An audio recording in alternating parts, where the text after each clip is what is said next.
ቀኝ መዳፋችንን የግራ ውጨኛው ወይም ደግሞ ይሄ አይበሉባ ነው የምትሉት ይሄንኛው ክፍል ላይ ማስቀመጥ በዚህ መልኩ ማለት ነው። በዚህ መልኩ የቀኝ መዳፋችንን የግራ አይበሉባ ወይም ደግሞ ظهر الكف የሚባለው እዚህ ጋር በዚህ መልኩ ማስቀመጥ ይሄ ትክክለኛ የሆነ የእጅ አቀማመጥ ስርዓት። ሁለተኛው ደግሞ ይሄንን መዳፋችንን ወይም ደግሞ ይችኛዋን ማለት ነው የቀኝ መዳፋችንን ይቺ መተጣጠፊያዋ ፓርቲ የለችም። ይቺን እዚህ ጋር አምጥተን እዚህኛው የግራ እጃችን መተጣጠፊያዋ ላይ እዚህ ጋር አስቀምጠን በዚህ መልኩ አያችሁት? በዚህ መልኩ እንዲህ ማስቀመጥም ትክክለኛ የሆነ የእጅ አቀማመጥ ስርዓት ነው ማለት ነው። ሁለቱም ይቻላሉ። ይሄም ይቻላል።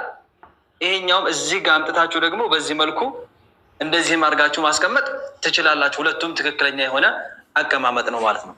ሌላ ሶስተኛ አለ።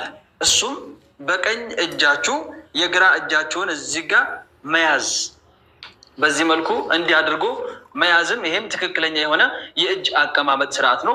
ሶስቱም ትክክል ናቸው። ሶስቱንም በተለያየ ጊዜ እየቀያየራችሁ መስራቱ ይሄ ይበልጥ የነቢዩ ሰለላሁ ዐለይሂ ወሰለም ሱና ሀይ ያደረጋችሁ ማለት ነው።